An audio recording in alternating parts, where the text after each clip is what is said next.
Region Review. The Raging Cajuns will be a source of pride for this university, for the alumni, fans, and donors as we achieve success in the classroom, in the competitive arena, and in the community. It's about to get really fun. We're looking for dudes that will stand up. Well, Coach, let me tell you today, I'm here and I'm ready to stand up. And I challenge you, Raging Cajun Nation, to stand up with us. Stand up with us. Let's lock hand in hand and let's walk through the gates of Omaha. Hey, I love y'all boys. Let's grind every day starting today. Let's do it. Y'all ready? Alert! Alert! Ready! Who's that team ready? Who's that team ready? That's up! I got one thing to say right here. Cajuns win!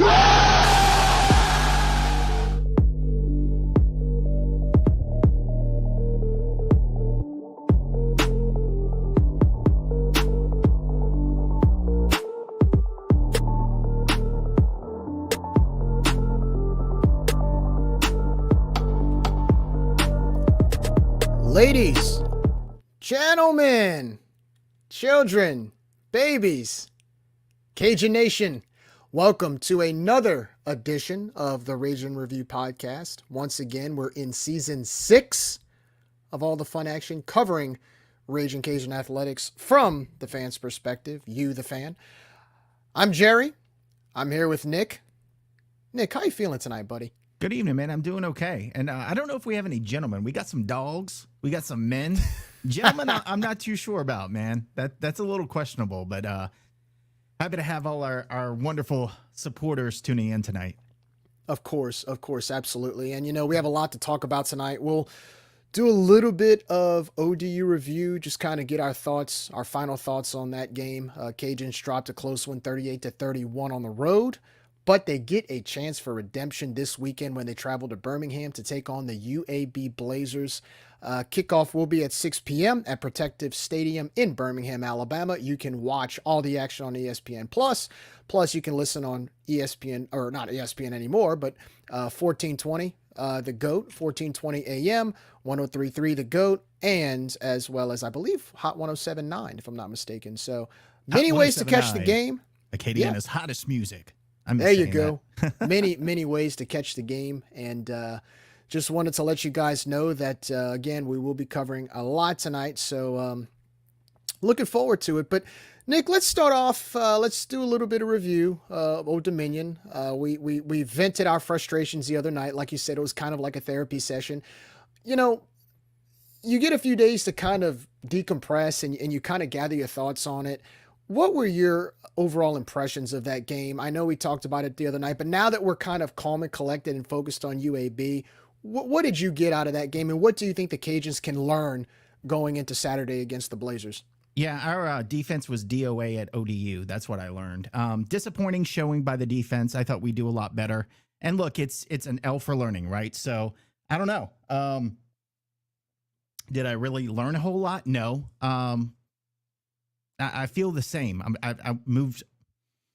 I don't know, man. Yeah, I think there is a little bit of concern defensively. A lot of times we gave up certain scores with an offense that really didn't really show us too much, right? It was one of those situations where if you lined up a certain way, they ran this play. And if you lined up the other way, they ran that play. And it didn't feel like ODU opened up the playbook as much as the fact that they kind of out-schemed us just because, number one, they figured out, like, our defense couldn't counter their attack on offense. Does that make sense? Like, we couldn't really counter. Yeah. No. Yeah, we couldn't stop them. I'm hoping this week, two things I'm hoping this week as our team practices and prepares for UAB. Number one, I hope they are able to get set before the snap, because we know UAB, they see that film, and look, we're going to talk about it later, but they run an up-tempo offense as well.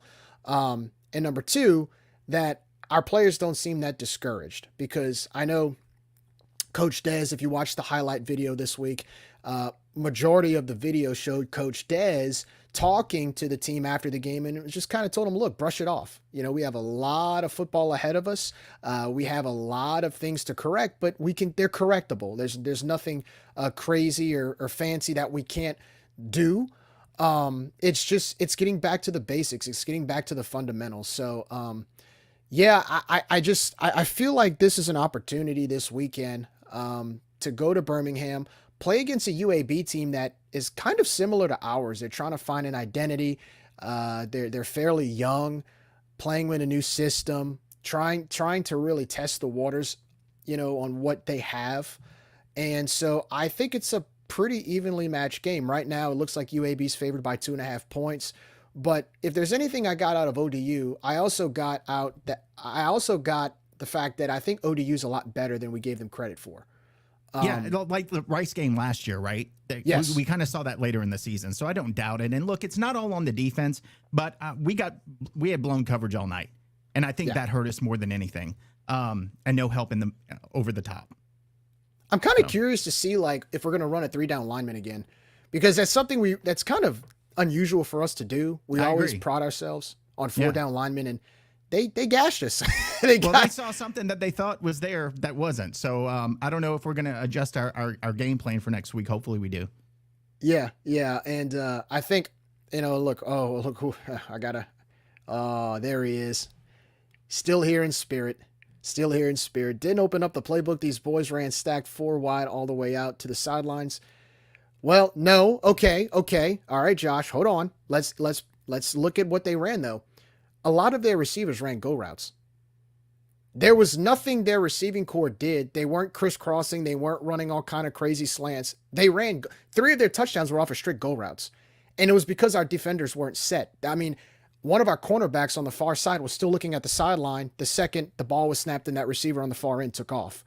So that's what I mean by not opening up the playbook. They just beat us off with the tempo is really what they did.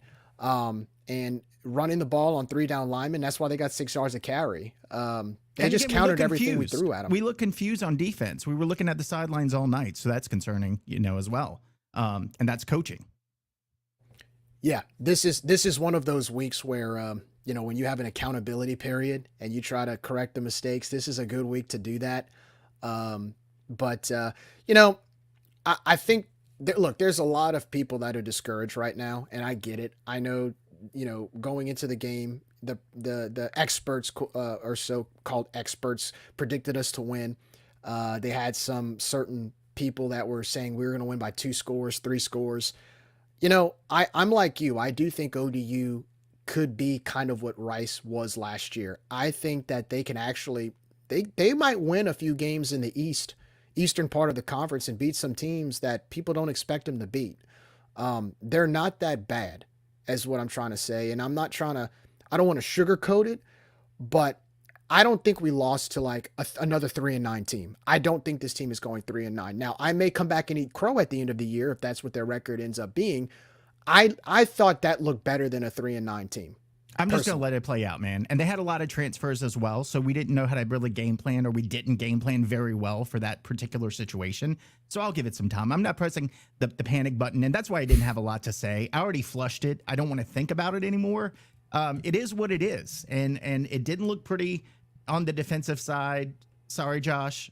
Whether that's coaching or playing, that's really what in my opinion, cost us the game. The offense was there. And then also, we can't forget special teams. Special teams did not put us in a position to have good field position, or to push UAB back, should I say, and give them poor field position. They had good field position all night. All night. Every time you turned around, we kick it off, and they were at the 40. So, yeah, it's not the offense. I'll just leave it at that. It wasn't an offensive problem on Saturday night.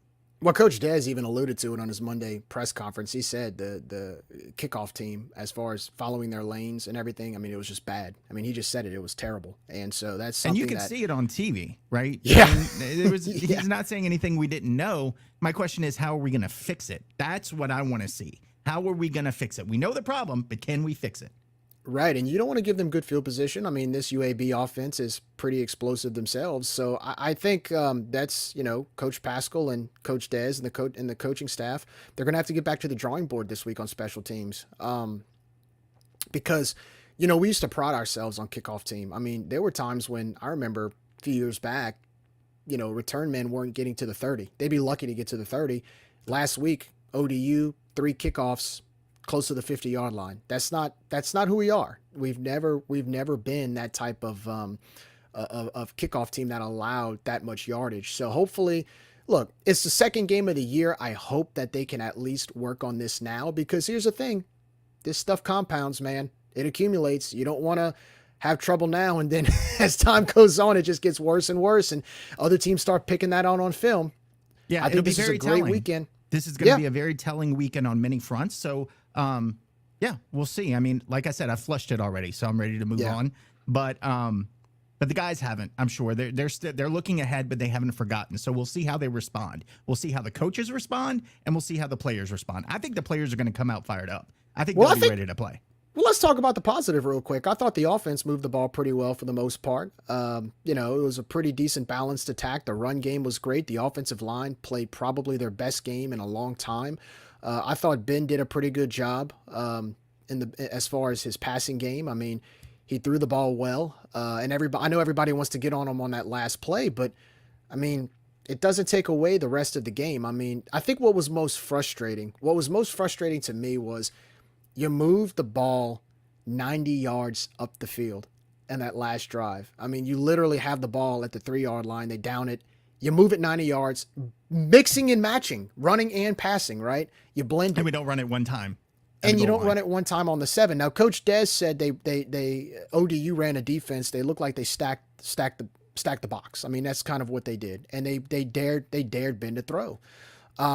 There was one play I think he mentioned, or I think two out of the 3 plays, or all 3 plays, I think they blitzed every play. But with that said, we have to counter that.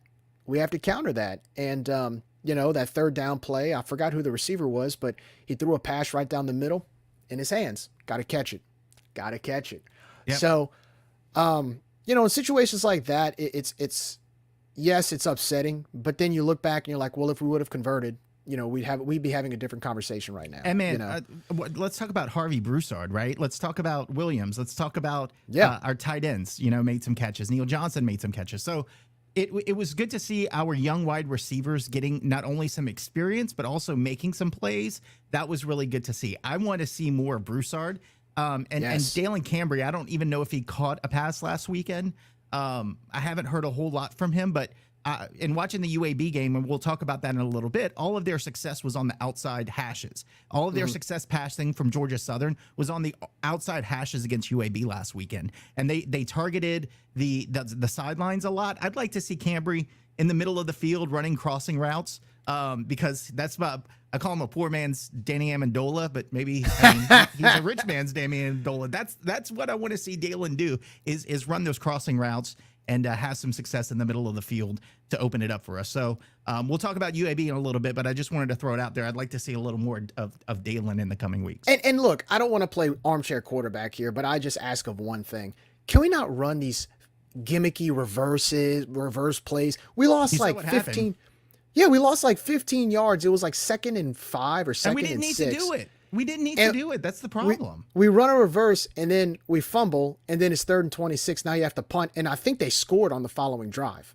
Like one gimmicky, fancy schmancy call, and now you got your back against the wall. You have to give them the ball back, and then they give you 7. So, or you give them 7. I mean, things like that, those little things, those minute details make the biggest difference in the game. Small things. Totally agree. Know? And we need to do the small things because we're not where we were in 2020 or 2021. So the small things matter. Yeah. I also think too, for us, like we've never had an offense that has been gimmicky like that. Like we don't run flea flickers. We don't do the fancy schmancy reverse pass. We don't do all of this crazy, you know, halfback pass and all that stuff. That's just not who we are. I mean, we've never been that way. And don't start now. I mean, if we're up 70-3, then yeah, you can do your little fancy schmancy stuff. But again, the reason we were so successful under Napier is because we did the little things, right? The little things that matter, the little things that aren't on the box score, right? We did the little things, and that seems discipline. We had way too many penalties, and that's I'd say it's a little thing. It's a big thing. But that's just one of the little things that if you have no penalties, you're not really talking about it that much. You're like, oh, we didn't get penalized. Good job. But those are the little things that we need to do to be successful. Because like I said, we don't have an all NFL offensive line. we've got some good offensive linemen, but they're not all NFL like they were in 2020, 2021, where Yeah. we see 3 guys in the NFL right now off Yeah. of that line. So we've really got to stress doing the little things every week. And if we get away from that, then I think you're going to see a little more of what you saw against ODU. And if you don't have that communication, because there's a breakdown somewhere between our defensive backs and the coaching staff and where everybody is supposed to be positioned. Again, I'm not putting that on players. I'm putting that on coaching. Lamar's got to do better. We got to do better on the coaching side of things so that guys are in position and they're not looking confused and we have help over the top when we need it and when we're expecting it and it's not there. That just looks bad. So again, week 1 to week 2 is a big improvement. 2 to 3 is another big improvement. I hope that's what we see at UAB because it's going to be tough. They don't usually lose a lot at home. And that's going to be something that's a little bit concerning. Now, they did lose to Rice a couple years ago. So, I think we started that streak when we went up there and beat them at home, which they never lose. So, I don't know. We just got to do the little things, Gerry. We got to do the little things. We got to execute. Let's be real, man. Billy's offenses here were boring. They were boring. There was nothing fun about it. Well, unless they're still boring where he's at right yeah. now. He's hearing a lot of it from the fans too over there. But his offense was boring. And the thing about it was it was fun when you had a Raymond Kale or Elijah Mitchell or a Trey Regis or, an Amani Bailey. When you had those bruiser backs getting 15 yards a carry and breaking a long run, yes, that was fun. But other than that, a lot of times he would try to keep Levi in the pocket. And, it was as the season went on, he and diming our way down the field. The little dink and right? doink screens. Yeah. I'm like, dude, open it up, man. Make it fun. But hey, it got results, man. It got results. And he couldn't have done that had we not done the little things. There's no rarely turn the ball over. Rarely turn the ball over. Levi didn't throw many interceptions. We didn't fumble often. Not many offensive holding calls or anything like that. That's another thing, too, that I was a little upset about over the weekend. The penalties. 10 penalties. Yep. Got to correct that. 70 yards, Fix man. it up. Crazy. Fix it up. But anyway, so we got that out the way with ODU. Look, the Monarchs, I'm hoping they're a better team just because it doesn't make this loss look as bad on us. I know it's cliche. I know Coach Dez told the team and he's told the media, everything's still ahead of us, which is good. But as time goes on, starting this week, this is a crucial week. This is a very crucial week. Yeah, look, we all love Dez, but we got to start getting results, right? We got to start getting results. And no coach on the staff on any sport is not subject to that requirement, right? I mean, we're paying you money to win games and do it the right way, right? We want you to do it the right way and run a clean program. But in the end, you got to get results. And so we got to start seeing some results. Dez is not an excitable guy. He's not going to go out and yell at fans to come out and like HUD did. So getting results really means a lot to him and his legacy here at UL. And I think, that starts this season. And I think that starts next game. I'm not saying it's a make it or break it year for Dez. I mean, he's only in year 2, but what I'm trying to say is our love for him has to translate into victories against teams that we should beat. Right? If we lose to a Florida State, that's off, of course that's not going to happen.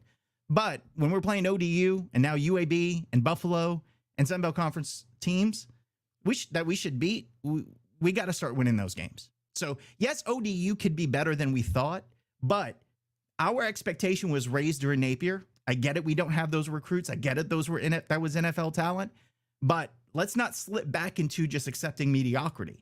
From a coaching standpoint, from a playing standpoint, from a fan standpoint, we've elevated ourselves. So now we got to start showing for it. So I think that's why I was so disappointed at ODU is because that's a game we typically would expect to win.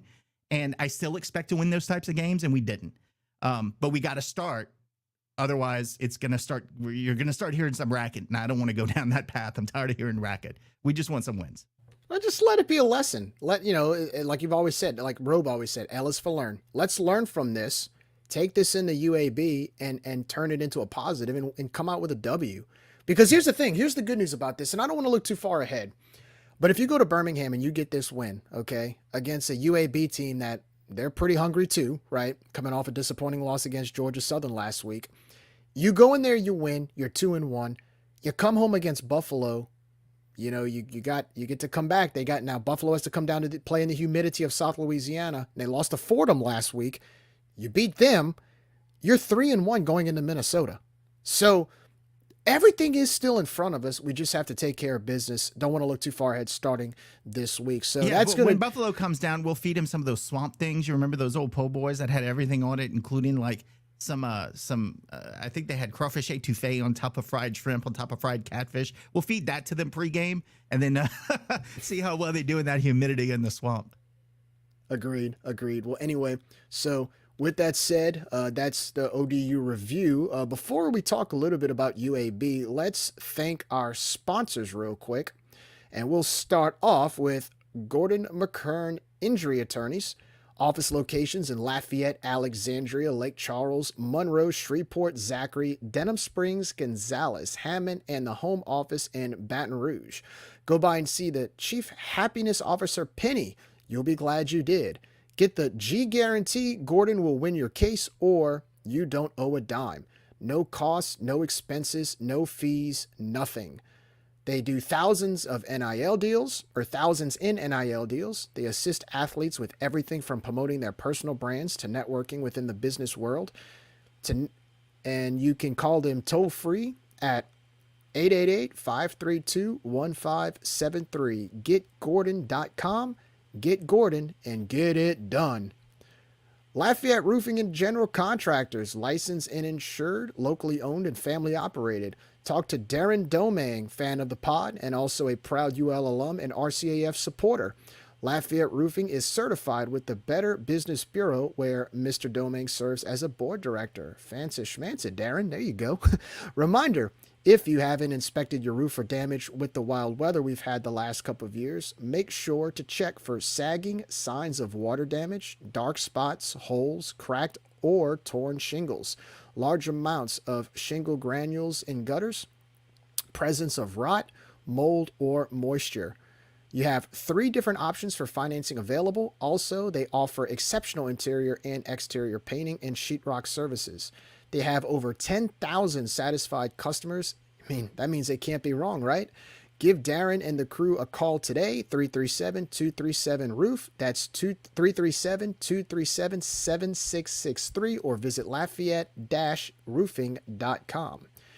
Patriot Steel Group. The guys over at Patriot Steel Group would like to thank all RCAF donors and encourage everyone to consider giving any amount they can to support our student athletes and their mission to promote our great university. Of course, it's led by friend of the pod, Chris Russo. This is his new venture, founded in 2021. The founders of Patriot Steel Group have over 100 years of experience collectively in the oil and gas industry, and they offer domestic ERW, or electric resistance welded, and seamless tubulars. We can provide you with quality steel anywhere in the United States, from premium alloys to carbon grade. Contact Brandon Galette or Reed Barbier at 337-443-9296, or visit the Patriot Steel Group LinkedIn page. I just want to say again, Darren Domang is probably watching. I still need a new roof, and I'm in Houston. So if you can make that happen, man, I've learned since moving to Houston, I've learned how to make a mean brisket. I think I made one for Josh. He could probably attest to that. I make a mean brisket, got a pool. It's really nice. Just come hang out on a weekend and put a roof up for me, and we'll call it even. All right. Well, there you go, guys. So that's going to do it for our sponsors. Thank you so much for the support of Rage and Review Podcast, and give these guys a call with any of the services listed that you need. So anyway, moving on. Again, this week we play the UAB Blazers. The Cajuns will travel to Birmingham, and the kickoff will be at 6 p.m. at Protective Stadium. So let's talk a little bit about the Blazers. First-year head coach Trent Dilfer, former NFL quarterback, Super Bowl champion. Kind of an interesting route he took, becoming a head coach there. Didn't really have I don't think he was a head coach at any other college, was he? I don't think he was. So no, I think this was his first gig, and I think UAB's coach last season had a back injury, and he had to retire from coaching. So they had a 7-6, I think, season, or 6-6, something like that last year, with an interim coach, and then they hired Dilfer. But I think this is, if I'm not mistaken by that story, I think this is his first coaching job, outside of probably Pee Wee League, right? Well, good for him. Good for him. And I know he's got his work cut out for him. It looks like he had quite a new few players, or has quite a new few players this year. Just the UAB football program. I mean, what a story. Shutting down, basically, I think it was 2013. They shut down, and for about 2 or 3 years took a hiatus. The Alabama board of directors, or whoever it was, brought them back. The board of regents brought them back, and they had this sort of resurrection of a program starting in 2017.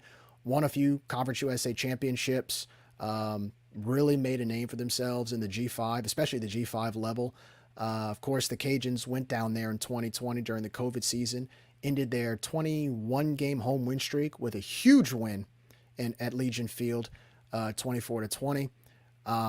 But they've really, since they've come back, have had a lot of success. So good that they are now members of the American Conference. They're one of 6 that left Conference USA to join the American, and they officially became members this year on July 1st. So, to me, when you play a G5 school, UAB to me is sort of that model program that you want to compare yourself to as far as sort of creating a barometer for yourself on where you are as a G5. So yeah, especially Gerry, since they have, I mean, theirs is light years ahead of where we are in Louisiana as far as programs go and SEC teams in the state. But that's a cautious tale on how, things like that can happen, and they can nearly shut an entire football program down. And number 2, they have a lot of the same issues that we do, playing second fiddle to other SEC schools in the state, and always being looked down upon and never being good enough. And when you do something good, well, but how many championships do you have? And it's not about that. It's about us being the best that we can be and trying to maybe compete for a championship one day if given the opportunity. And now with the new college football playoff, if things hold true, we might have a chance to actually compete in that playoff. So we have a lot in common with them, and what they did to come back from what they had to go through is just truly amazing. And not only come back from it, be successful at it. So lots of respect for UAB. Yeah, not to mention too, I mean, what's amazing is they come back and because before they shut the program down, one of the excuses or one of the reasons from, the Alabama board was, well, nobody shows up to their games. They don't have support. And I think when they took that 2 or 3 year hiatus and there was no UAB football, I think people realized wow, this is heavy stuff for them not to be here. And when they came back, I think there's more people locally that appreciate more the fact that they exist, their football program exists. And I mean, the first couple years at Legion Field, I mean, we all know how run down Legion Field was, but you still put 25, 30,000 people when they returned. I mean, they packed that place very well, and then they won on top of that. And like I said, it's a cautionary tale because our city, our town, our team, I mean, sometimes you don't appreciate what you have until it's gone. And I think that was a situation in Birmingham that they were like, holy crap, it really happened. I guess my thing is, don't let it get to the point where you're looking at that situation to support the team. Appreciate what you got in the moment, because in an instant like that, it could go away based on some political shaws that's going on, especially in the state of Louisiana. So support the team now. Don't wait till something like that happens to go out and support the team. The Ice Skaters, when they went away, their last game was the biggest attended game in 10 years. Where were you for 10 years? If it meant that much to you on the last game, you should have been there. So don't let it get to that point is I guess what I'm saying. No, of course. And look what it's turned into, right? They go from basically being left for dead as a program, and now they're in the American Conference. They play in this beautiful stadium. I'm actually excited to see what it's going to look like on TV. I've seen some of their games before, but to see one of our teams play in there and try to get a feel for that atmosphere there, it's exciting to see that you want to talk about investing in facilities.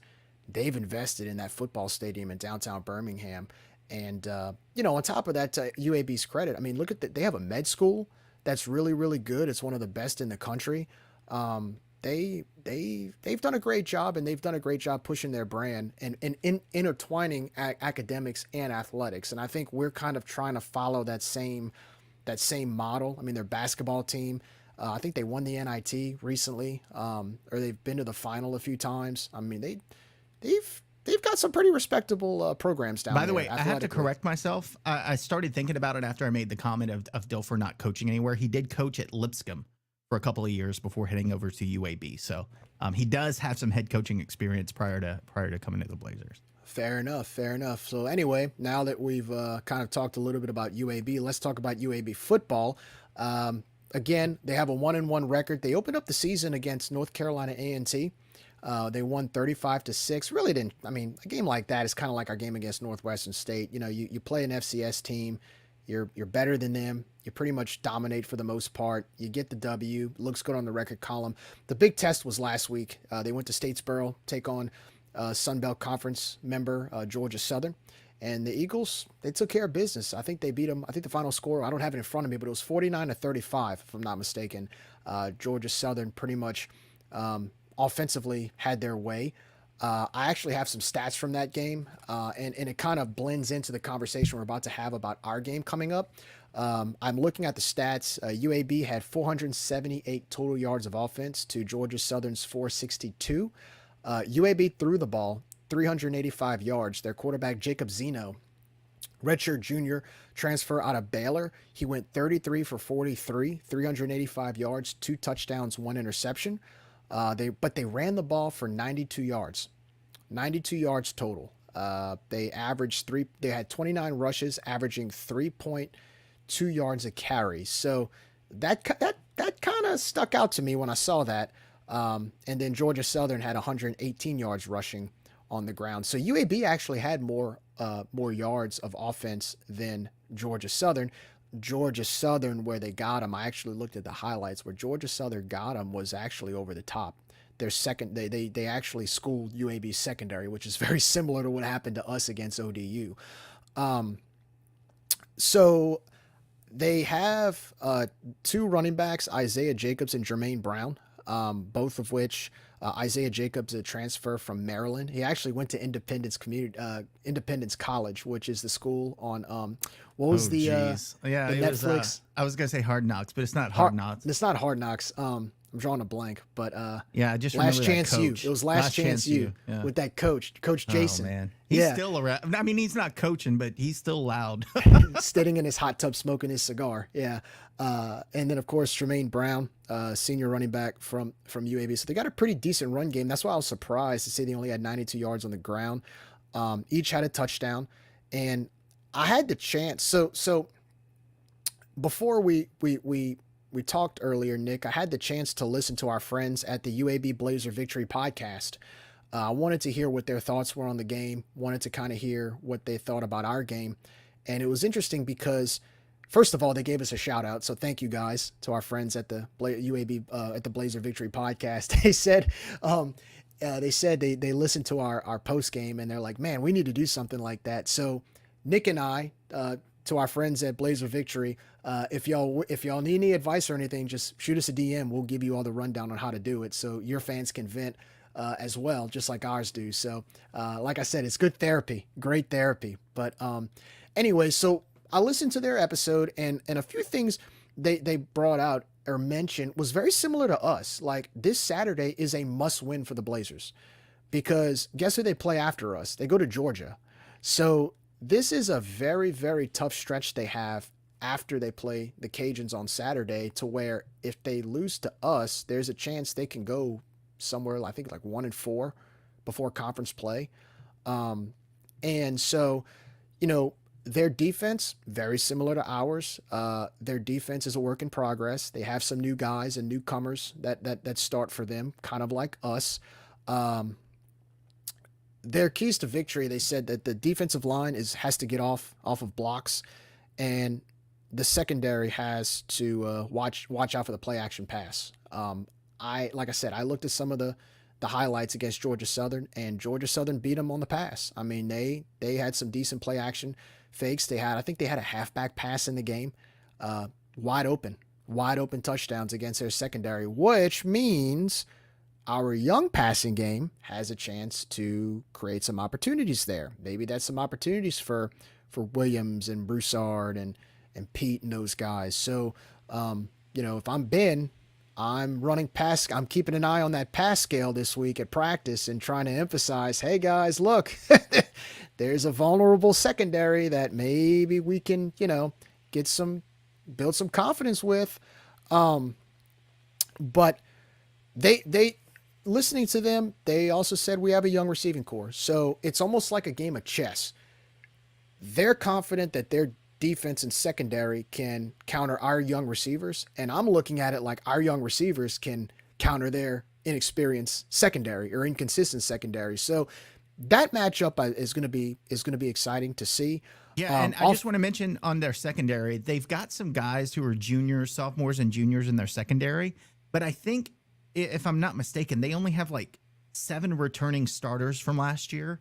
But there's still experience there because they've hit the transfer portal. They have some guys who didn't start last year that are now starting, but it's relatively inexperienced as far as playing as a starter for UAB. So that's going to be interesting, like you said, to see how that develops next week, because they got burned a lot last week. And again, it was outside of the hashes. It was all their passes were towards the sideline. So it'll see if we have the same game plan to try to attack those sidelines. I'd really still like to see Cambria in the middle, but hey, I'm not a coach. I'm not going to call plays, but going to be interesting to see if we start the game airing it out, because what Georgia Southern didn't have to do is run the ball. And when they did, UAB stopped them, but they didn't have to run it because they were beating them with the pass the entire game. So we'll see what our game plan is, how we come out the gates, if we try to pound it to loosen up to loosen up the defense, or if we just come out swinging it, slinging it. We'll see what happens. Yeah, and also too, like, our offense is not as, it's very different than theirs, because we run a little bit of a spread, but we like to run off tackle, and we run the ball. I mean, that's just, we have the 5 linemen that with size, and we just try to out physical their front 4 or their D line, and we just try to run it at them and open up and set up for a play action pass. I think this is a good week. After seeing the way we ran the ball last week, this is a great opportunity to see what we can do against their front 7. I mean, their defensive line.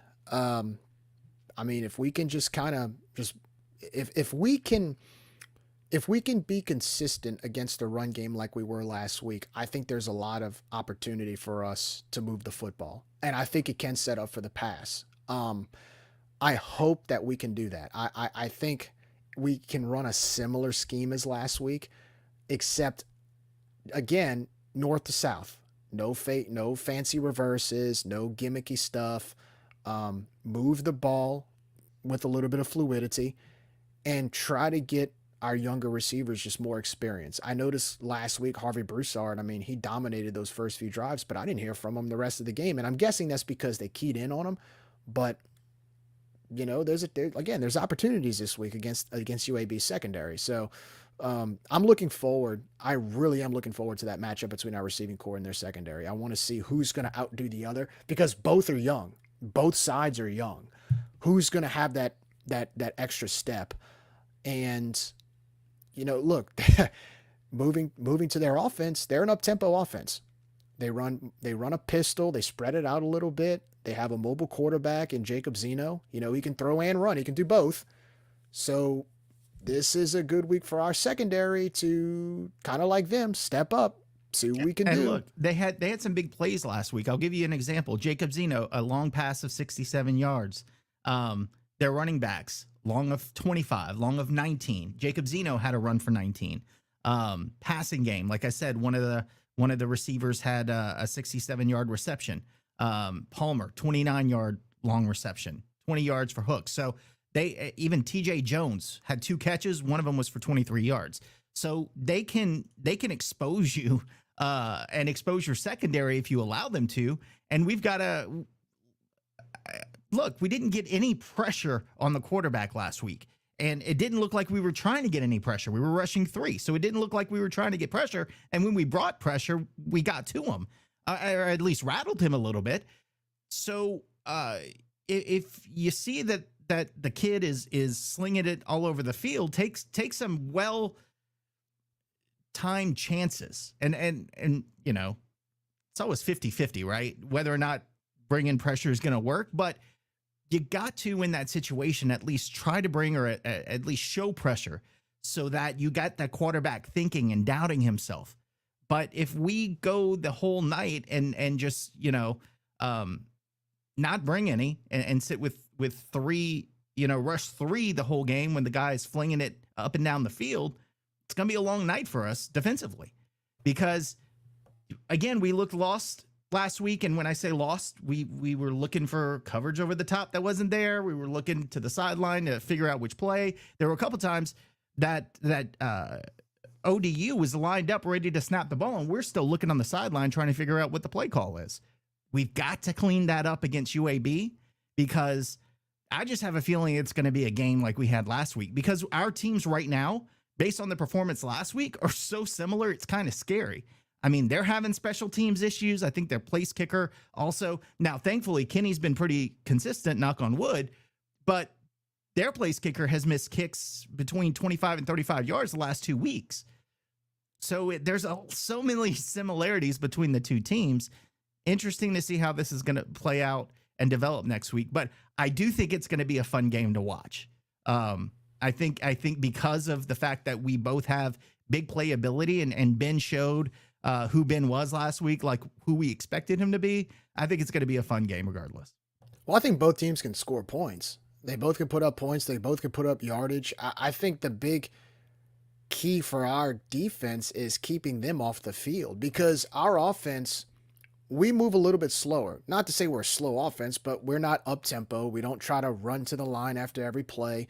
We're a little bit more methodical, if that makes sense.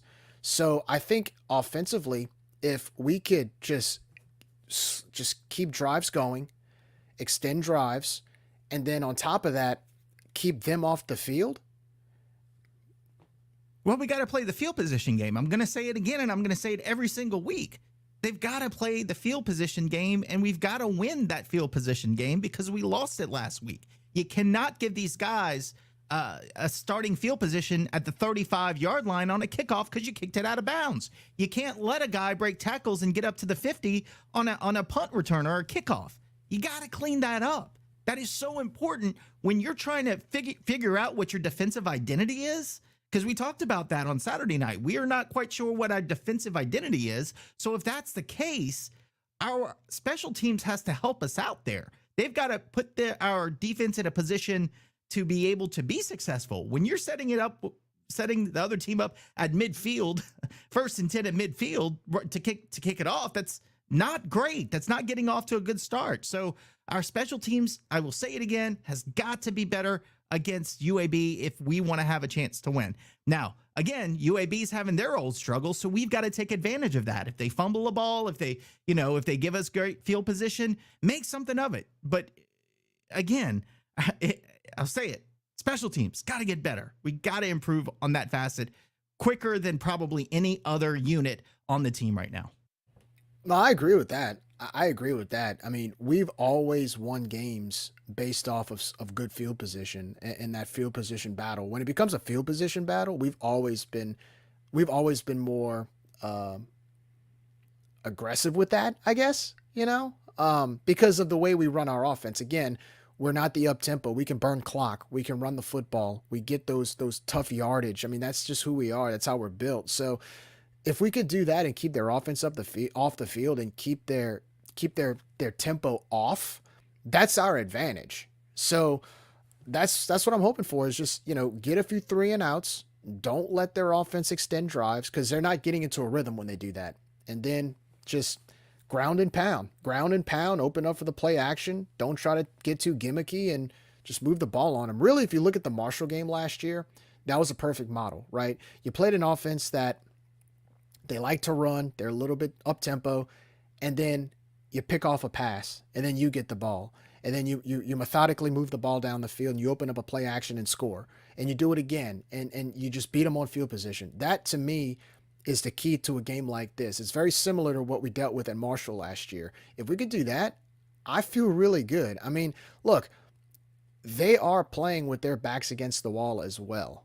It's not just us. Again, very similar teams. There's a lot of a lot of similarities between these two teams, situation-wise, the weaknesses, the strengths, everything that we're talking about ourselves. UAB's talking about the same thing. Yeah, but I don't think this is a make it or break it game for us. And if we lose against UAB, yeah, we're 1-2. That's not great. But you come back against Buffalo where you should win, and now you're 2-2. But to me, the pressure's a little more on them because, like you said, they get to play Georgia next week. And right? and then after that they go to Tulane. So and they then play they play us, Tulane. then they go to Georgia and Tulane back to back. So yeah. The pressure is gonna be all on UAB to win this game. Now that could work for them. They could come out fired up. They can, put up we know they can put up a ton of points and use that to their advantage, or they can come out and try to press and make mistakes, and we take advantage of it because again, we're not pressing. This is not live or die. We should win this game, and it's not going to be looking great, but it's not the end of our season. We still, like Des said, have everything in front of us that we want. So I just feel like backs against the wall. I'm not buying that we have our backs against the wall. I think UAB does from their scheduling perspective. So hopefully we can use that to our advantage. You want to win on the road too. I mean, this is a winnable road game for us. And after seeing the way we kind of let it slip last week, this is a perfect week to redeem ourselves. I mean, this is a perfect week for redemption in our team to build confidence before Buffalo comes to town.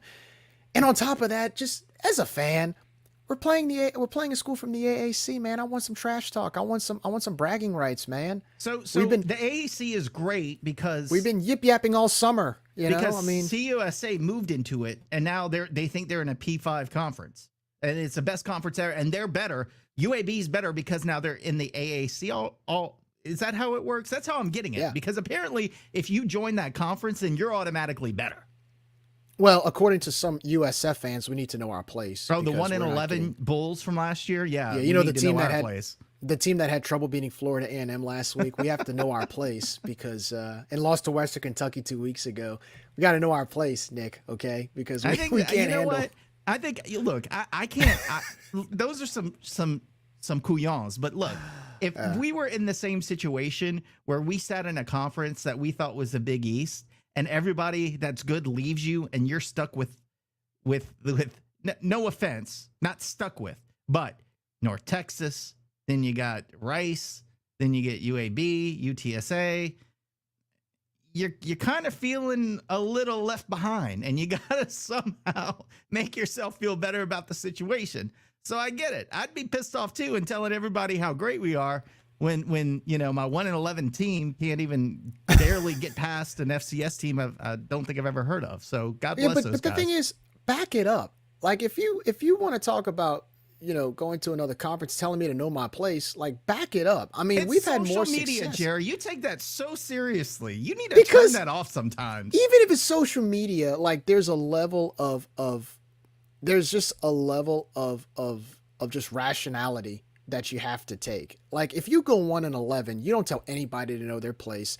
Your basketball team has one winning season in 10 years. Okay. Your baseball team went to a super regional for the first time ever in 2021. Like no offense to their fans and no offense to their school. I mean, they're a great school. They're an AAU institution, great school, but like back up the trash talk on the field, right? Like show me something, give me a reason to trash talk. Don't just say because we were, like there was a North Texas fan that hung up a banner as a joke. They put a banner on social media. It said USF with the Bulls logo, considered for a bigger conference or something like that. Like it's like this moral victory stuff. Come on, man. Look, come on. I agree, but I will say TCU put up it's not a banner, but on their stadium they have like a sign that says national championship or playoffs, college football playoffs 2003 to 2023 or whatever it says on there. I'm all about that. I think we need more of that. But like you said, that's a little bit out there. But things like that where other people are making fun of them putting that sign up. Hell, we need more signs. We need to celebrate the good things that we do in our program. We don't do that enough. So yes, that you are correct. That is silly. But I think in some situations where other people are making fun, it's actually what we need to do more of. But again, it's social media. People can say whatever they want and then dip out and never have to talk to you again. They don't need to to back up their argument. They're going to say whatever they want to say just to get under your skin. That's You mean social like media. our 2021 football conference championship banner that is non-existent? Yeah, that one. Okay.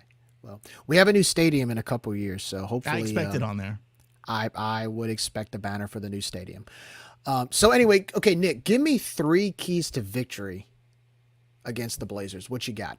Yeah, we're not going to stop their passing game, but we've got to limit the big plays. So that's number 1. We've got to find a way to limit the big plays in the passing game. Number 2, got to be the special teams game. We've got to be successful. I will say it till I'm blue in the face. We've got to be able to pin them back and get some good field position. And then number 3, I think we've got to control the clock and run the ball and pound it when you're facing a high-powered offense like them. And look, we're high-powered too, but I don't want to get in another shootout like we did last weekend because we saw how that worked out. So I'd like to see us try to pound them into submission offensively.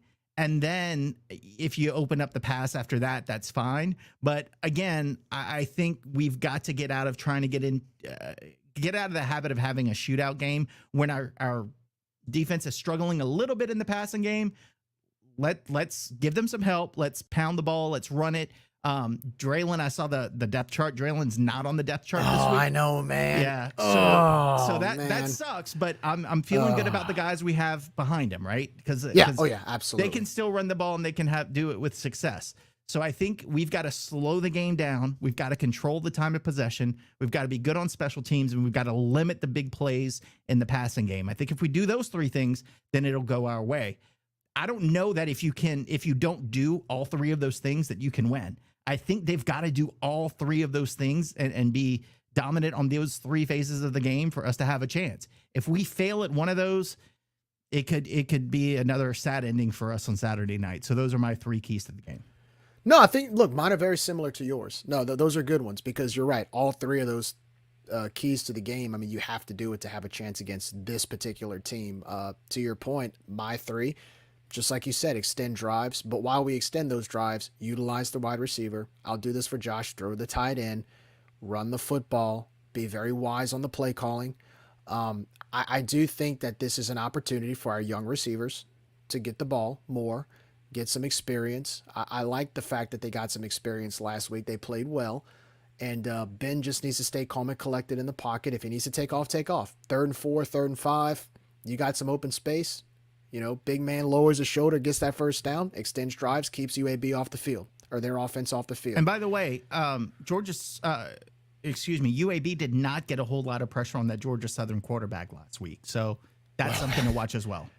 Good. I'm glad because that's a good thing for Ben. Knowing Ben is a good pocket passer, he's going to have some opportunities to make some good throws, which he did make some really good throws last week. So that's great for Ben. You don't want him getting pressured, but at the same time, if they're not putting pressure on the quarterback, that is, if I'm Ben, I'm licking my chops at that. The other thing is, like you said, field position. Very important because that's our game. That's our strength. Again, when we win the field position battle, most of the time we're going to win the game. And especially if you don't give them short field position. But that's the key to that is special teams. Punting, kickoff coverage, kickoff team. That's very, very important. So that plays the field position battle, plays right into the quality of the special teams. The third thing for me, make key stops on defense. Get some 3 and outs, keep UAB off the field once again, and force a few turnovers. Force some turnovers. Look, you're going to have this young secondary is going to have some opportunity. They throw the football. I mean, again, Jacob Zeno threw the ball 43 times last week.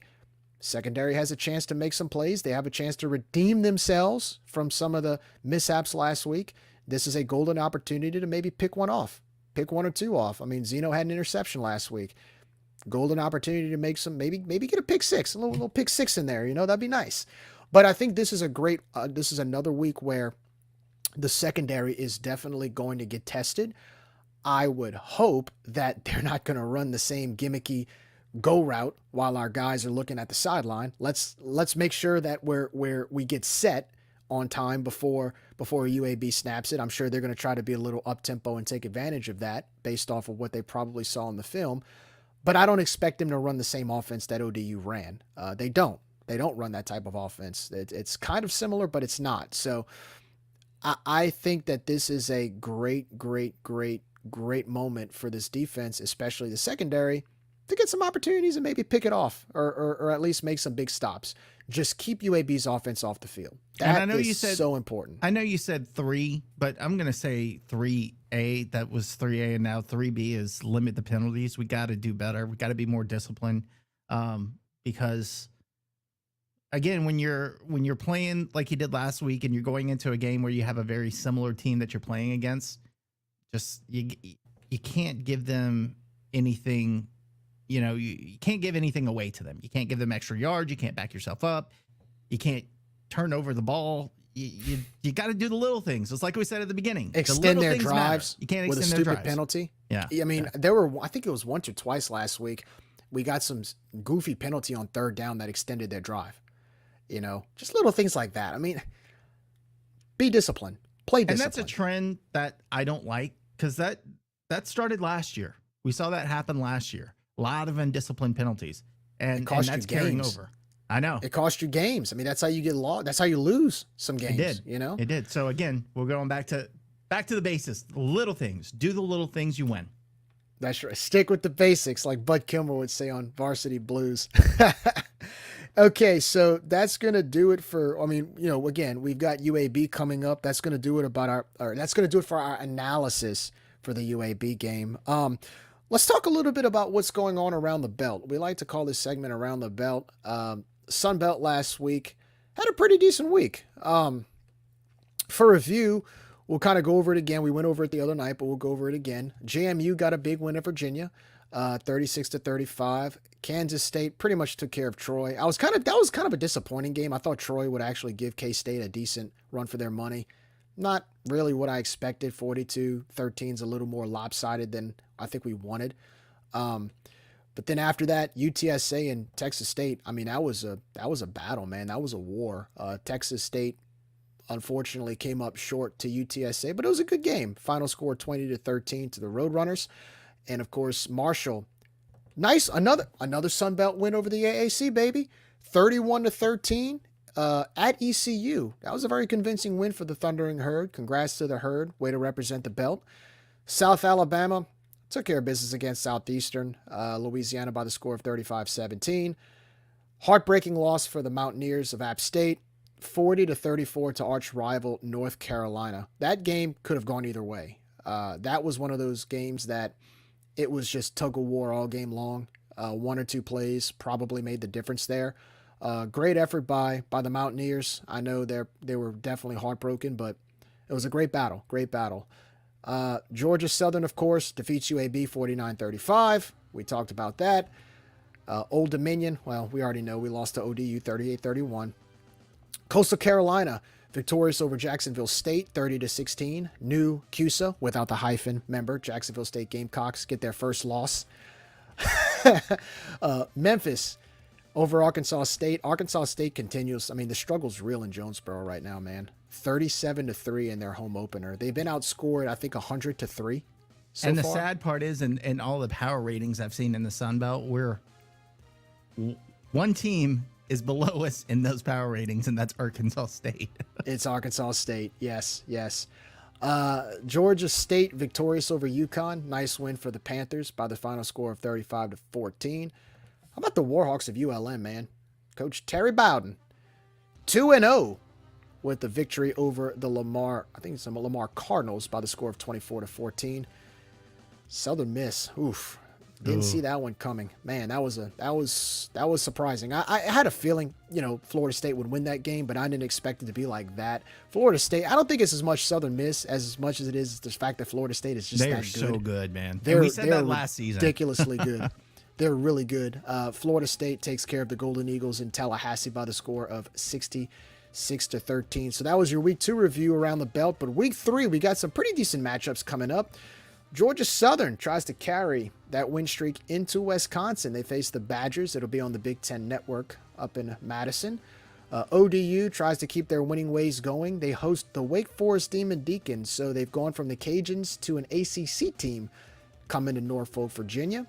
Please win this game to make our loss look less worse and less heartbreaking. It'll be nice if they can beat Wake Forest at home. At least it'll at least I can look and say, okay, maybe That this would make team's me for feel real. a lot better. Yeah. That'll make me feel a lot better. Please, Monarchs, do this for us and the belt, okay? Another P5 win would be nice. East Carolina travels to App State. Whew, East Carolina on the verge of being 0-2 against the Sun Belt this year, man. App State trying to redeem that loss against North Carolina last week. That'll be a good matchup in Boone. Old rivalry renewed. The Tulane Green Wave will travel to Hattiesburg to face the Southern Miss Golden Eagles. And I've actually talked to a few of my buddies from Southern Miss.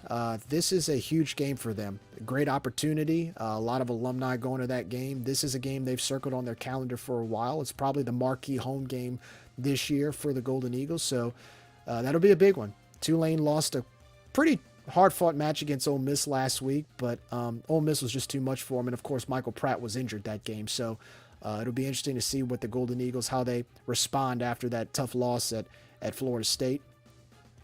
And ULM, well, the 2-0 record is fun while it lasted, but they travel to College Station this week. Unless they prove us wrong, they always find a way to pull off some big SEC upset once a decade. They'll be traveling to face the Texas A&M Aggies, who also had a pretty tough loss in Miami last week. Georgia State will go to Charlotte. Georgia State looking to start off the season 3-0. You've got Duquesne at Coastal. And, of course, the Cajuns will travel to UAB. South Alabama has a tough one. They go to Stillwater to take on the Oklahoma State Cowboys. And Arkansas State, maybe they can get a win. They will host Stony Brook We'll see. in Jonesboro. I don't know about that. Let's see if they can, it's an FCS team. This could be a good week for them to kind of work out just get all that juju out and take care of business there. Get a good win to build some confidence. JMU at Troy. That's actually a fun matchup. I think that's going to be a good one. To me, I think that's kind of that'll probably, to me, be the game of the week for the Sun Belt. That's just my opinion. Of course, next to Louisiana at UAB, right? And last but not least, Jackson State goes to take on Texas State and San Marcos. So that's your week 3 schedule for the Sun Belt. Best of luck to all teams in our conference. Represent the belt well. I know the Cajuns will try to do the same. Again, we need those bragging rights over the American Conference, man. We need the bragging rights. Because, they got better because they added North Texas. That's and right. Rice. That's Really elevated that conference. That's right. Exactly. So, real quickly, moving on. So, we talked a little bit of football. We're going to talk a little bit of what's going on around the complex. Raging Cajun Soccer played a game last week against Alcorn. I believe it was last Thursday night at the Track and Field Soccer Complex here off Reinhardt Drive. It was a 5-0 game. And, of course, it had to rain, and it had to thunder, and it had to lightning. And what do? They don't give us the win. It's not like baseball past the 5th inning where the game counts. Oh, no. The game didn't count. Nada. 0. Nothing. We're up 5-0. I'm calling somebody. Who do I need to call for that? We should get a W, man. That should have been a W. I'm getting somebody on the phone. I'm calling William G. He'll win this one. Oh, no, not William G. Who's our sponsor? Gordon. I'm calling Gordon. Ooh. Ooh. Watch my mouth there. Yeah, you were close. But yeah, the Cajuns, they took care of business against Alcorn. They had about 28 minutes left, and the game was called due to rain and excessive thunderstorms. So unfortunately, we couldn't get the win there. It's a good game though. I mean, they did what they were supposed to do. And unfortunately, this past Sunday, the Cajuns took on Lamar, lost by the score of 2-0, and they will travel to San Marcos this Sunday, September 17th, to take on the Texas State Bobcats. It will be the opening match in Sun Belt Conference play, and you can watch that game on ESPN Plus. And guess what? The Saints don't play till Monday night, so if you want to tune in, if you don't want to watch too much NFL football, if fantasy football is about to give you, the heart attack because you got to watch everything, just turn it to some Raging Cajun Soccer, right? Kind of calm the nerves a little bit. I want some of those jerseys, man. Those ladies have some hot jerseys. Or with the excuse me, shields. I know it's not called a jersey. It's called something weird because they play on the pitch and they have the shawls. And I don't understand all the soccer talk. I'm gonna say I want one of them The jerseys. Shaws. They don't call it. They call it something else. It's not a jersey. It's a knickerbocker or something. I don't know. Oh my Some gosh. word I never use, but I'm not saying it right. But I want one of those. Is what I'm saying. So if anybody's listening out there, hook a brother up. I'll give you my address. right. Houston, Texas. I'll cook We you a need to look. brisket. We talk about branding. We need to market that UL soccer shield, man. Yeah, That we thing do. looks awesome. Well, there's Like, a we lot need of marketing we need to do, but that's one of Well, them. Definitely, that's way high up on the list because that's beautiful. That's a conversation for another day, but you're right. No, it looks awesome. I'm kind of upset that I don't see more apparel with it. But we know some people around town we could probably get it from. So we're definitely gonna try to. Selfishly, I might try to get a shirt or something made, custom made with that design if it's available. If we're licensed to do it, of course. I don't want to break any rules, but no, that soccer shield looks pretty cool, and I think they need to flaunt it more. But anyway, moving on to volleyball. Finally, after 11 games on the road, the Cajuns return to Earl K. Long this weekend, and it will be the Sawyer Camilo Memorial Classic. Always a great classic to remember Sawyer. And the Cajuns will take on Nichols tomorrow night at 6 o'clock. You can watch the game on ESPN Plus, or you can just show up. I mean, look, we pride ourselves on having one of the greatest atmospheres in all of college volleyball at Earl K. Long. Earl K. Long's become sort of like its own Cameron Indoor of volleyball. It really is impressive. Historic. Don't forget that. Do you know who came up with that saying, by the way, the historic Earl K. Long, Jim? You? No. No. No. Who? It wasn't. T.D. Smith. The He late said it as a joke. Smith. He said it kind of tongue in cheek because it was, not that great when they first started playing in there. So he kind of pumped it up by calling it historic. And with all the work they've done now, I mean, it's caught on since then, but it truly is. So just a little Cajun trivia for you. Hey, you know what, though? That's why we're here. We know our Cajun history. And, of That's course, right. TD, you can't mention Raging Cajun history without the voice of Lafayette, T.D. Smith. I remember one time when I was when I just moved here, TD is he used to be in all these random commercials. And I remember going to the UL games as a kid and remembering his voice. I mean, it was very, it stood out. And I remember one time I'm in the car listening to some commercial, and it was TD, and my buddy and I are I'm looking at him. I said, he's at the UL games. He goes, oh yeah, that's the voice of Lafayette. He's the voice of Lafayette. TD was always the voice of Lafayette. Oh man, but I have so many TD stories, most of which I cannot repeat. But my dad, one of them, my dad would see him. He was always on the TV commercials for Harvey Toyota, and then it was whatever Toyota in Lafayette, and he'd bang on the hoods. My dad would always say, man, I'm not going to buy any car from him. He's beating him up. Why would I go? He's hitting him. That's not good. But one of my favorite TD stories that I still to this day will randomly sing out, and I don't even know if this is a real song, but TD would, in the middle of a baseball game when it's 8th inning and we've been playing for 3.5 hours and there was a rain delay and everything's quiet, and you hear him go, I don't want a pickle. I just want to ride my motorcycle. And that stuck with me ever since. So if TD has left me with anything other than memories, is knowing that random song for some unknown reason that's still in my brain to this day. This is funny because I remember coming up to the press box at the old Teague a few times, and you and the guys, y'all would just start randomly singing Kenny Rogers. Just randomly. The game would just... So just I'll tell you, you don't know why we did that. No. Y'all So would just there's a start fan- randomly singing it. There's a fan to this day that still goes to the games. And the joke was he looked like Kenny Rogers. I mean, he really did. He looked like Kenny Rogers, and some of you probably know him just by me saying that. I know And exactly who he is, Whenever by the he'd way. walk, whenever exactly he'd what walk you're in the talking stadium, whoever saw him first would sing, "You gotta know when to hold him," and then the rest of us would join in. It was a thing. So yeah, Oh, there were a my lot of gosh. press box things that we did. We had Mr. Ball. We had so many different things in the press box that I could go into and probably write a book about. Yeah. We yes, for sure. But anyway, Farmer back Fran. to volleyball. We're talking about Farmer Fran, but Farmer yeah, Fran. I'm getting way off subject. Let's go back That's to okay. volleyball. That's okay. So no, again, volleyball opens the home stretch this weekend. Again, Sawyer Camilo Classic. They'll take on the Nichols Colonels tomorrow night. Thursday tomorrow night, September 14th, 6 o'clock.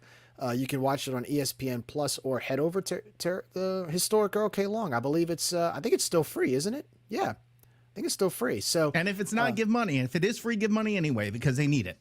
yeah, they need it. And look, that The volleyball team's fun to watch. They're a lot of fun to watch. So they'll take on Nichols tomorrow.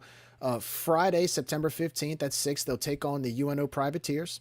Again, 6 o'clock tip-off, ESPN Plus. And on Saturday, a matinee, 2 p.m., against the Prairie View A&M. I believe they're the Panthers. You can see that game on ESPN Plus. And then next Thursday, they'll open up conference play. Back-to-back games next Thursday, September 21st, and Friday the 22nd, both at 6 against the Troy Trojans. Again, those games can be on ESPN Plus. I will actually try to make it to at least one game this weekend and one of those Troy games next weekend. The Mrs. and I have talked about bringing the little one out there, kind of exposing her to volleyball at a young age, see how much she likes it or not. She's going to love the people there, I'll say that. My daughter, we went to the football game against Northwestern State, and she was in awe of like looking around at everybody. We thought, she wouldn't have been able to sit still. She just kind of stood there behind her chair looking up at everybody. So I love it. I'm actually excited about that because now I can bring her and she'll get distracted by all the people around her. And I know Earl K. Long's going to be hopping. So we're definitely going to try to make a game either this weekend or next week. So best of luck to Coach Gray and the girls. And so, yeah, that's going to do it for No. I thought you were going to say that's going to do it because we got no. Okay. We're not done yet. Come on, we got to hang out longer, man. All right. I just wanted to make sure, man. Jeez. Jumping the gun on me, dude. I heard you say that's all we got. I'm like, for whoa. volleyball. Whoa. All right. Go. But you need to go. Well, you need to mention it. I was about to say, so well, wait, are you expecting me to say something now? Yeah, I was expecting for a Raging Cajuns Golf shout out. That's what I was waiting for. Oh, yeah. No, I was okay. actually So you see, I wasn't crazy. No, the Cajun Golf. First of all, help me out here, okay? And I don't mean to come off as ignorant when I ask this, but I always thought the golf season was spring. Is it all year round? I don't know. All I know is they played in a tournament and they tied for first. Yeah. And they lost in the playoff, but they tied for first. I don't know. Josh is more of the golf guy, so he could probably give you a little more detail. But all I know is they played and they won or tied for first. So that was a good showing by those guys. It was the Argent Financial Classic. Correct. And they actually tied with Southern Miss and UAB. So we tied with them, and then there was a 3-team playoff, which Southern Miss ended up winning. But just great showing overall by the golf team. Didn't want to miss out on congratulating them on a great showing there. Yeah, as I look at this, I mean, Central Arkansas, Southern Miss, Louisiana Tech, UT Arlington, UAB, Rice, Houston, Middle Tennessee, Abilene Christian, North Alabama, South Alabama, Troy, Nichols, ULM. There were a bunch of teams that competed, and as of today, the Cajuns look like they were in 5th, but they were tied for 1st. But this was yesterday, so I have to see. Yeah. So they ended the tournament tied for 1st. They had a playoff, and then the playoff ended with Southern Miss winning those playoff holes. So, but that's a great performance, man.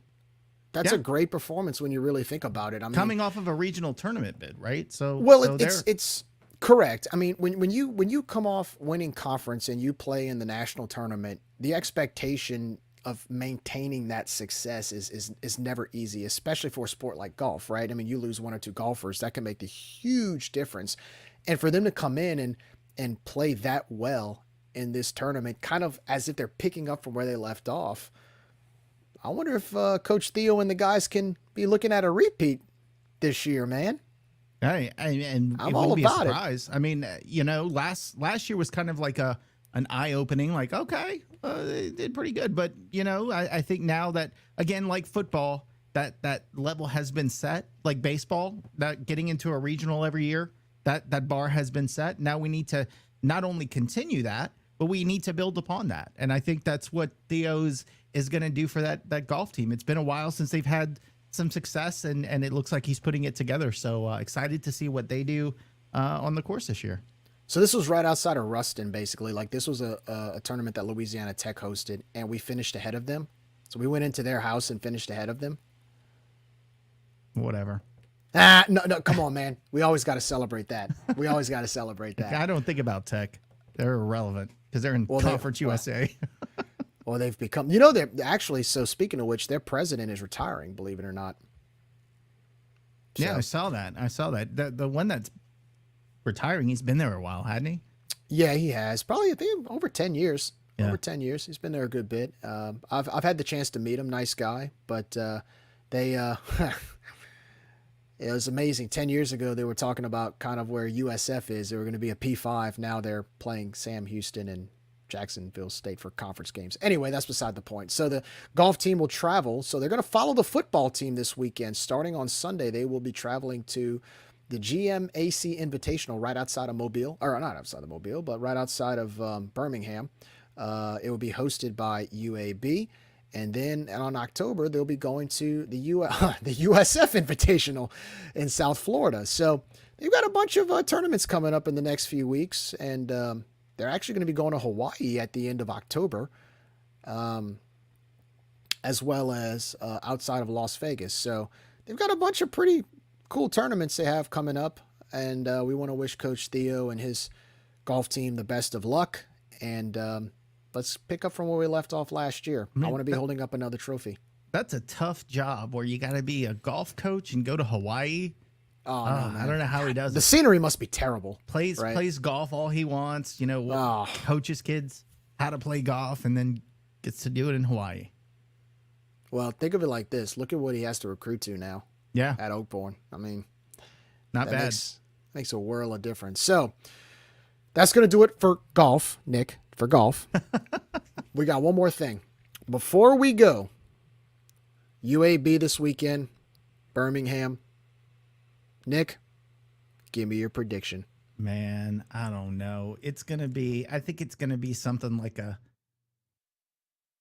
31-34 game. And I think it might come down to a field goal that we execute on and they don't. So I think it's going to be high scoring. I think the offenses from what I've seen from both of them can put up points. It'll just be which defense blinks quicker and who executes on those extra point not extra points, field goals. So we'll see. So you like the Cajuns 34? Oh yeah, I'm sorry. Of course, I'm never going to pick against the Cajuns. You said 31-34 and it Sorry. depends, but you Sorry, did say we'll make the field goal. And they won't. So we'll that's- execute on a field goal Okay. and they won't, and I think that'll be the difference. I like the fact that we scored 31 on the road last week coming from behind and still had a chance to tie.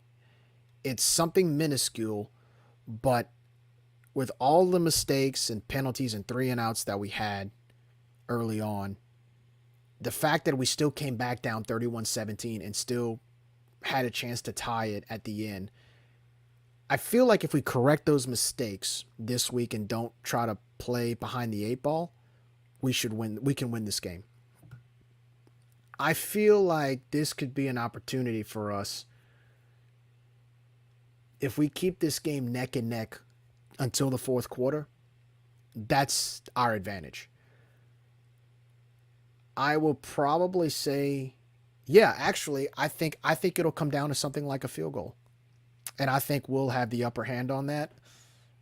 I'm going to say the Cajuns win this one. I say they correct the mistakes of last week. I say that they play a little more poised. They play a little more disciplined. And I don't think they make the mistakes 2 weeks in a row that they made when it comes to special teams, blown coverages. And I think they overemphasize basically pre-snap formations. Correct all that. I think they get all that corrected. I think the Cajuns win a close one. I think it's a 3-point victory like you said, but I say 31-28 Cajuns. 31-28 Cajuns. Big win on the road, come back, all the momentum against Buffalo. And I think if we win this game, I think everybody can kind of take a deep breath and say, all right, we're okay. That's what I'm hoping for. Or we could come back after the game on here and just be like, oh God, another week. Here we go again. Well, I'm gonna say also, and I meant to say this earlier, that when we were talking about the positives from last weekend's game, one of them was that the team believed till the very end that they could win, and every time ODU punched, we punch back. So for those reasons, I think is also a positive going into this weekend. So, yeah, I think we come away with a close dub. Well, let's hope you're right. But with that being said, guys, I think that's going to do it. Nick, anything else you wanted to add before we go? No, I think that's it, man. I think let's get a big win and bring some momentum back to Cajun Field for a big game against Buffalo. Yeah, and that's going to do it, guys. Look, the Saturday night kickoff, the Cajuns will go to play UAB. The Blazers of the American Conference will be at Protective Stadium in Birmingham, Alabama. Again, kickoff is at 6 p.m. You can watch the game on ESPN Plus. Listen on 103.3 The GOAT, 1420 a.m., Hot 107.9. It's going to be a lot of fun. I'm excited to see what we can do. Let's see if we can redeem ourselves. I think the key word is redemption. Let's redeem ourselves this week. Win this game. Come back feeling good against Buffalo in front of our home crowd. And have some momentum as the season goes on. It's one game. But you know what? You got to start somewhere. Let's start this week against the Blazers. That's going to do it for the Rager Review podcast. I'm Gerry. That's Nick. You can follow us on X, formerly known as Twitter, Facebook, Instagram. We'll have the episode up most likely tomorrow. You can listen to us on platforms such as Spotify and Apple. And again, guys, it's been fun. For Gerry and Nick, we're the Rage and Review podcast. Have a great night. And as always, go Cajuns.